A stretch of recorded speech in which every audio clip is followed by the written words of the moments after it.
ang gagamit o hindi? Oh, ito, siguro dito sa balitang to masasagot 'yun.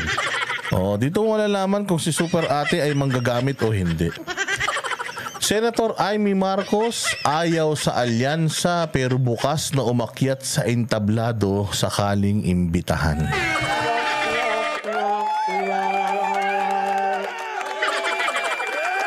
Ulitin ha, Amy Marcos ayaw sa alyansa pero bukas na umakyat sa entablado sakaling imbitahan. So ibig sabihin, walang paninindigan.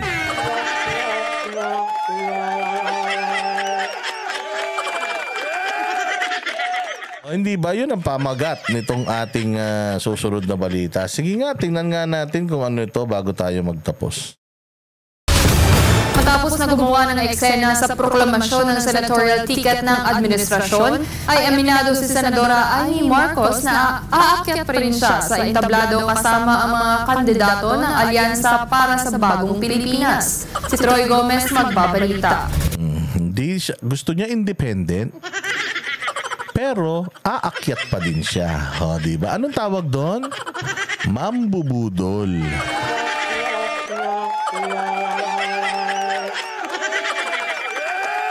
Kunyari, ayaw niya na makasama sila, pero gusto lang talaga niya na budulin kayo at paniwalain kayo na ayaw niya sa kanila.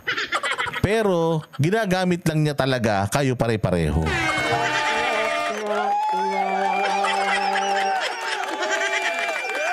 Hindi daw siya namamangka sa dalawang ilog ha. Pero nung tinanong siya, sabi niya ayaw ko sa alyansa pero aakyat ako sa entablado. Kapag inimbita ako, anak ng tinapay, ang galing-galing mo talaga, Amy. Ikaw mismo ang nag-prove na ikaw ay isang malaking mango. Hindi siya namamangka sa dalawang ilog niya na. Oo, hindi siya namamangka sa dalawang ilog. Gusto lang niya na iligtas yung sarili niya from political downfall ng partido ng kapatid niya. Pero sasama pa rin siya doon. Kasi nga, makukuha niya yung boto ng mga loyalistang tanga at saka ng mga Duterte. Malay mo naman, di ba, manalo siya.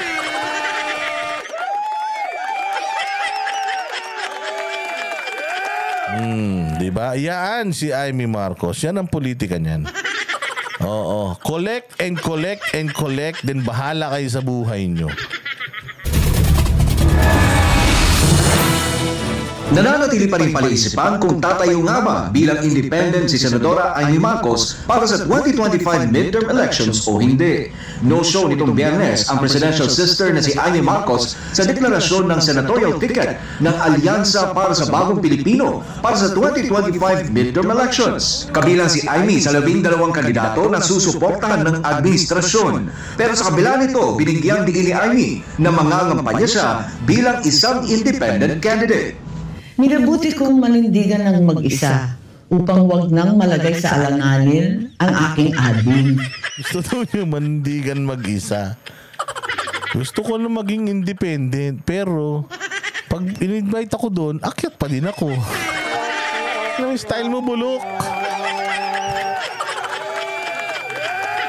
Hindi mo na kami maluloko, Amy. Sinungaling ka talaga. Para wag nang mag-alinlangan ang aking mga tunay at minamahal na kaibigan.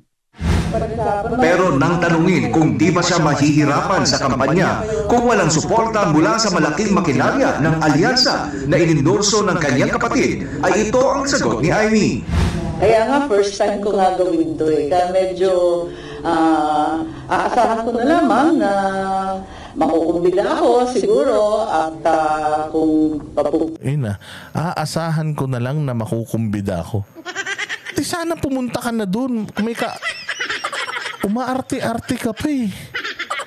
Umaarte ka pa na mag-i-independent ka kunyari tapos umaasa ka rin pala na maimbita.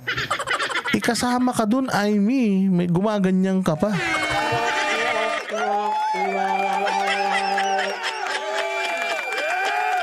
nahihirapan ako kaya umaasa ako na maiimbitahan ako. Huwag ka nang umalis doon, pumunta ka na kasi doon.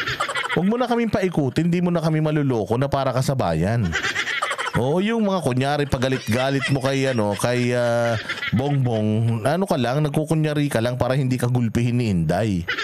Oo, kasi maraming baho ang lalabas sa'yo kapag nabwisit si Inday sa'yo dahil ikaw ang nambudol sa kanya eh. Kaya siya tumakbong vice president sa kapatid mo eh.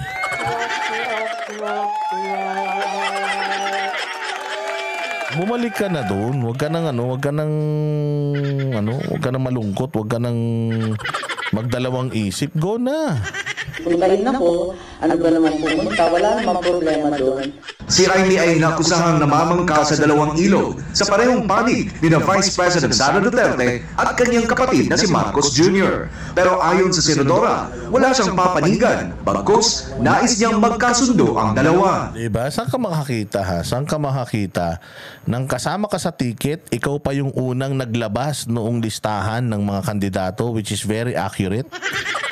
Nandun din yung pangalan mo. So binatikos ka ng tao, ay mi, kala ko ba galit ka sa kapatid mo?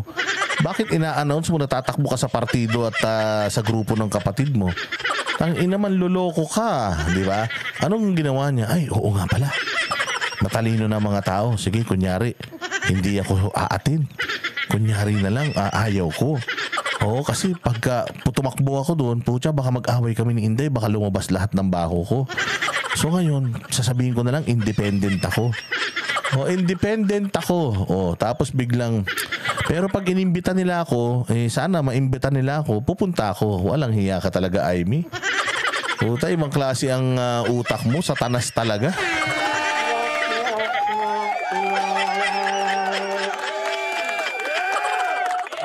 Wala na to. I mean, hindi ka na makakatakas dito sa sa dilubyo na ito.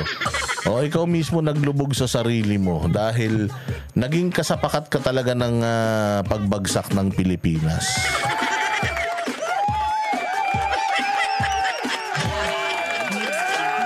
Masyadong gahaman, ano. O hindi ba? O isang gabi na naman ang ating natapos. Ito ang ating unang unang live ngayong buwan ng Oktubre at talagang ako'y nagpapasalamat ng lubos sa lahat ng mga banateros na very generous na tumutulong dito sa ating channel. Maraming salamat po sa inyo. Wala pong nagbabayad sa atin, kundi kayo lamang. Ito si Aimee, yung mga kumakalat na balita galing sa mga paru-paro at mga traidor na mga vlogger na mga walang isang salita. Binabayaran daw tayo ni Aimee. Diyos ko po. Kung binabayaran tayo ni Aimee, ang tanga naman pala niya, no? Mantakin mo magbabayad ka ng araw-araw, binabanatan ka. Yan ang banatero, walang inuurungan. Pag tama palakpakan, pag mali ay babanatan. Yan ang banateros, boses ng ordinaryo Pilipino. Banateros ay walang maka